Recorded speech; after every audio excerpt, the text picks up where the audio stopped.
कांग्रेस ने 8 उम्मीदवारों की लिस्ट को जारी कर दिया है और इधर तमाम प्रत्याशी जो हैं वो मैदान में उतारे गए हैं। अब देखने वाली बात होगी कि 8 उम्मीदवारों की लिस्ट जिस प्रकार से कांग्रेस ने जारी कर रही है और कांग्रेस भी लगातार दावे कर रही है कि अब चुनावों में किस प्रकार से प्रचंड जीत जो है वो कांग्रेस की होगी। इधर हम पूर्व सीएम भूपेंद्र हुड्डा को भी लगातार सुन रहे थे, उनका भी यही कहना था कि जो लिस्ट जारी की गई है वो एक बहुत अच्छी लिस्ट जारी की गई है।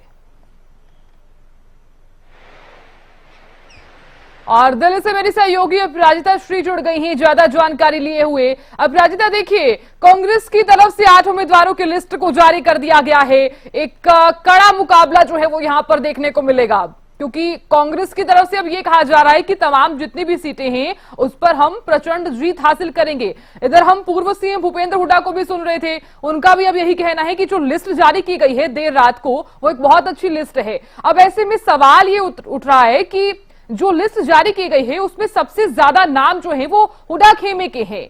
कितनी बड़ी चुनौती कांग्रेस के लिए होगी यहां पर?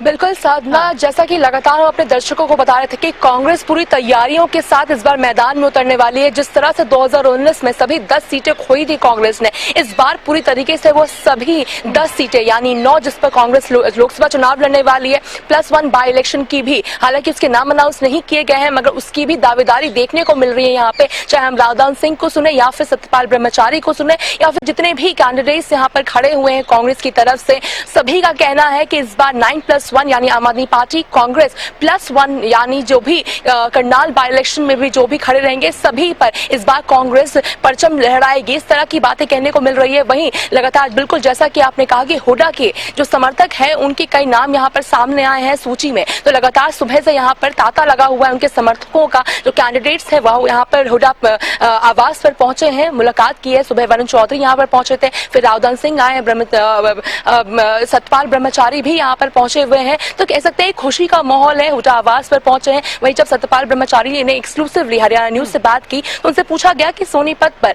आप उम्मीदवार, आप पर विश्वास जताया गया है, आपको मौका दिया गया है, किस तरह की क्या कुछ रहने वाली, क्योंकि पिछली बार हालांकि हार का सामना करना पड़ा था, तो क्या आपके चेहरे पर इस बार जीत हासिल हो सकती है? इस पर कहा कि नहीं, भूपेंद्र सिंह हुड्डा और दीपेंद्र सिंह हुड्डा के चेहरे पर जीत हासिल होगी। इस तरह की बात सामने आ रही है। वहीं सुबह जब एक और कैंडिडेट से बात की गई थी, जब जयप्रकाश जी से बात की गई थी, तो उनके द्वारा भी ये चीज कहा गया है कि भूपेंद्र सिंह हुड्डा शेर है, यानी इस बार शेर बाहर निकल चुका है और हर किसी भी परिस्थिति में इस बार कांग्रेस की जीत होगी। सभी 10 लोकसभा सीटों पर कांग्रेस की जीत होगी इस बार, इस तरह का दावा किया जा रहा है। तो कह सकते हैं कि पूरी मजबूती से इस बार कांग्रेस मैदान में उतरने का दावा कर रही है। कहा जा रहा है कि समय कम नहीं है, हम पूरी तैयारियों से, जितना भी समय है हम पूरी तैयारियों से मैदान में उतरेंगे। सभी 5 न्याय और 25 गारंटियों के साथ उतरेंगे। जो भी भ्रष्टाचार की जो शिकायतें रहती है, लगातार कांग्रेस की शिकायतें रही हैं हरियाणा को लेकर, भ्रष्टाचार की, एम्प्लॉयमेंट की जो भी शिकायतें रहती हैं, उन तमाम चीजों को लेकर संज्ञान में लिया जाएगा। ये सभी चीजें कही जा रही है कैंडिडेट्स के द्वारा।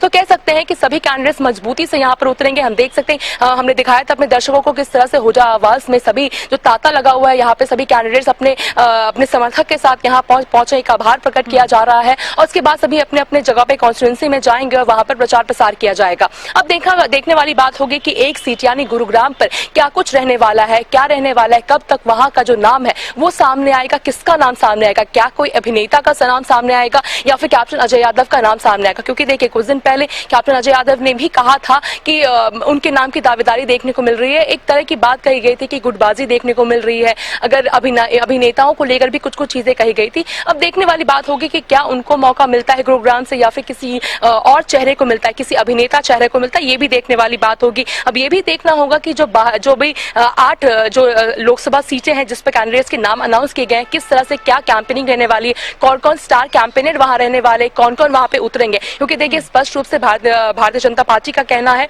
कि वहां पर लोकसभा उनके राज्यसभा सांसद ने साफ तौर से कल कहा था, जब इन्होंने एक्सक्लूसिवली सुभाष बराला ने हरियाणा न्यूज से बात की थी, तो उनके द्वारा कहा गया था बिल्कुल प्रधानमंत्री नरेंद्र मोदी आएंगे, जेपी नड्डा आएंगे, गृह मंत्री अमित शाह भी वहां पर कैंपेनिंग के लिए पहुंचेंगे। अब देखने वाली बात होगी कि हरियाणा में कांग्रेस की तरफ से कौन कौन स्टार कैंपेनिंग करते हुए नजर आएंगे मैदान में, क्या कुछ रहने वाली, किस तरह की तैयारियां रहने वाली है कांग्रेस की, ये देखना होगा। मगर हालांकि अगर आज की बात करें तो हुड्डा आवास पर तांता लगा हुआ है, सभी कैंडिडेट धीरे धीरे कर यहाँ पर पहुंच रहे हैं, एक आभार प्रकट किया जा रहा है, मिठाई बांटी बांटी जा रही है, खुशी प्रकट किया जा रहा है। जी साधना। बिल्कुल अपराजिता, आपने ये नजर बनाए रखी और जानकारी आप लगातार दे रही हैं और साथ ही तमाम जितने भी प्रत्याशी हैं उनसे भी आप बातचीत कर रही हैं। बहुत बहुत शुक्रिया बने रहने के लिए। मैं लौटूंगी आपसे, जानकारी हम लगातार लेते रहेंगे।